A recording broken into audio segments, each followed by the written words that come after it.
Diamond হীরার চেয়েও সময়ের চাকা ঠিক সময়ের গতিতেই চলছে, কোনো কিছুই থেমে থাকে না। আর এটাও দাম সম্ভব হয়তো না। ডায়মন্ড যদি সোনার। সময় চাকাটা একটু থেমে থাকতো তাহলে হয়তো বা আমরা উল্টিয়ে ঘুরিয়ে পাল্টিয়ে দিতাম। আসসালামু আলাইকুম, সবাই কেমন আছেন? প্রবাস জীবন থেকে সবাইকে আবারও নতুন একটা ব্লগ দেখার জন্য আমন্ত্রণ আর শুভেচ্ছা জানালাম। পাখিদের কিচিরমিচির কিন্তু সবারই ভালো লাগে। আর আপনারা অনেকেই জানেন যে আমি দেশের বাইরে থাকি, আর আমার জামাই এর মধ্যে বাংলাদেশে গিয়েছিল। আমার মা যত্ন করে ভালোবেসে এগুলো আমাকে দিয়েছে। এই ভালোবাসার দাম হয়তো ডায়মন্ড সোনার উপাধি হবে না, তাই আমার কাছে এটা অমূল্য সম্পদ আর শ্রেষ্ঠ উপহার। অনেকেই বুঝবেন না, এটা আমার পরম যত্নের মা, বোনের, বাবার ভালোবাসার স্মৃতি বিজড়িত খাবার। আর তারা আমাকে যত্ন করে পাঠিয়ে দিয়েছে, ধন্যবাদ দিয়ে দিল। আর আমি মায়ের হাতের এই পাঠানো জিনিস থেকে আলু আর বেগুন অনেক দিন খাই না, যেহেতু বাইরে থাকি। এগুলোই ভর্তা করব আর ভাজি করব। আর গরম ভাত হলে তো কথাই নেই, এই জন্য ভাতের মধ্যে একটু আমি কাঁচামরিচ দিয়েছি। আপনারা কে কীভাবে খান ভর্তা? অনেকেই যদি খান এভাবে তাহলে কিন্তু কমেন্টস করে জানাবেন। আর এরই মধ্যে যেহেতু ঠান্ডা একটু, তাই মেয়েকে নিয়ে আবার নিচেও গেলাম, একটু রোদ খাবো।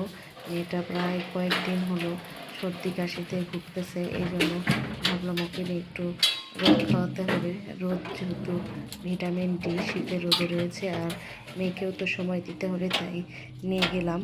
আর ওকে নিয়ে মানেই আমার কিন্তু একদম ছোটাছুটি, প্রাণ যায় যায়। সে বাইরে আসলে মূলত একবার এ পাশে যায়, একবার এ পাশে যায়। সে কী করবে নিজেও জানে না, আমাকেও একদম হিমশিম খাইয়ে দেয়, সেও নিজেও হিমশিম খায়। যাই হোক, বাচ্চারা এরকম দুরন্ত থাকাই ভালো।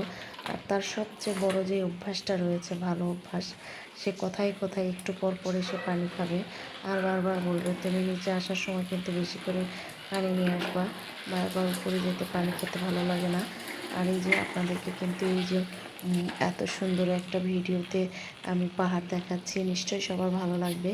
এটা আমি যেখানে থাকি, আমাদের এই অ্যাপার্টমেন্টটা কিন্তু অনেক সুন্দর, অনেক পরিষ্কার পরিচ্ছন্ন। আর এই যে এক ঝাঁক প্রজাপতি ডানা খেলাধুলা করছে, আমার মেয়েও এদের সাথে খেলাধুলা করে জয়েন করে নিল। আর এই যে আমাদের এই অ্যাপার্টমেন্টের ছোট্ট একটা সুইমিং পুল, আমি যেখানে থাকি আপনাদেরকে এই জন্য বারবার ঘুরে দেখাচ্ছি, কারণ অনেকে আপনারা আমার ব্লগ দেখেন, অনেকে জানতে চান আমি কোথায় থাকি, কিভাবে থাকি। আজকে তাই আমি শেয়ার করে ফেললাম, আশা করি আপনাদের অনেকের ভালো লাগবে। আর কথা বলতে বলতে একদম নিঃশ্বাস মনে হয় বন্ধ হয়ে যাচ্ছে, যেহেতু ঠান্ডা। আর আমি ভয়েসটা দিচ্ছি রাতের বেলা, এই জন্যই আপনাদের সাথে যখন ভয়েস দিচ্ছি বারবার নিঃশ্বাস নিচ্ছি। আর এরই মধ্যে আমার এই যে বাবুগুলা, আমার বাবুটা আর এই সব বাবুগুলা বাফেলো যাচ্ছে বা মহিষ যাচ্ছে সাইড দিয়ে, তাই তারা তড়িঘড়ি করে দৌড়ে এসে মহিষ দেখছে আর বলছে বাফলো বাফলো। তারা একটু মজা করছে, অনেকগুলো বাফলো একসঙ্গে যাচ্ছে, জানি না তারা কোথায় যাবে, নিশ্চয়ই তাদের মন্তব্য রয়েছে। আর এদিকে মেয়ে আমার দড়ি খেলা নিয়ে ব্যস্ত, আরও বাচ্চারা যারা রয়েছে তারা বিভিন্ন খেলাধুলা করছে, বাস্কেটবল বল নিয়ে খেলাধুলা করছে, কেউ দড়ি নিয়ে। আর এর মধ্যে আমি একটু আপনাদেরকে সরাসরি কিছু কাজটা ঘুরে দেখালাম। আর এই সাইডটা কিন্তু অনেক সুন্দর, এটা একটা মিনি পার্ক। আর মিনি পার্ক হলে বাচ্চারা কিন্তু এখানে অনেক হলেও বাচ্চারা স্বাচ্ছন্দ্যে খেলাধুলা করে।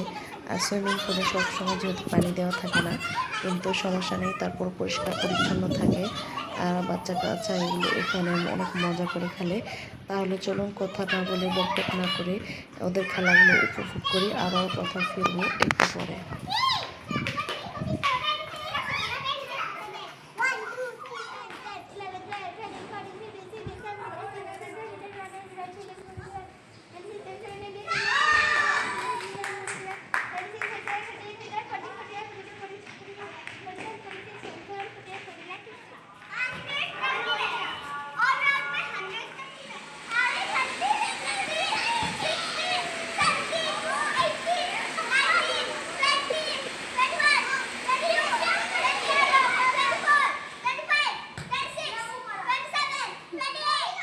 খেলাধুলা শেষ, এখন মেয়েকে নিয়ে বাসায় চলে আসলাম আর একটু চা খাবো। আর এরই মধ্যে আমি আমার লাউ গাছ থেকে, যেটাকে বলে কুমড়ো গাছ, লাউ ঠিক গাছ না, আমি এই কুমড়ো গাছ থেকে কয়েকটা ফুল উঠিয়ে নেব। আর আপনারা অনেকেই এই কুমড়ো ফুলের চপ খেয়েছেন, কেউ বড়া খেয়েছেন। কখনো কি চা খেয়েছেন কি না জানি না, তবে আপনারা কিন্তু চাইলে এভাবে একবার কুমড়ো ফুলের চা খেতে পারেন। আর আমি কুমড়ো ফুলগুলো আগে উঠিয়ে নিয়েছি এর জন্য আর নতুন করে আপনাদেরকে উঠানো দেখালাম না, আমি শুধু সরাসরি গাছটা দেখিয়েছি।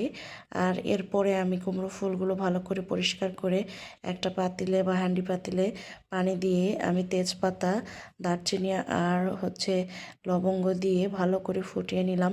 ব্যাচ ন্যাচারাল টি, এই চা কিন্তু একেবারে ন্যাচারাল চা, অর্গানিক, খুব সুন্দর খেতে, মজাদার টেস্ট। আর আমি এটা এভাবে একটু ফুটিয়ে নিয়ে ছেঁকে নিলাম। এরপরে আমি এটা খাবো। আপনারা চাইলে কিন্তু এভাবে একবার খেয়ে দেখতে পারেন, খেতে কিন্তু খুবই ভালো লাগে, খারাপ লাগবে না মোটেও, কথা দিয়ে। চা ছাকার পরে যে ফুলের যে কুমড়ো ফুলগুলো আগে বয়েল করে নিয়েছিলাম সেখান থেকে সেই কুমড়ো ফুলগুলো একটু চায়ের কাপের মধ্যে দিয়ে দিলাম।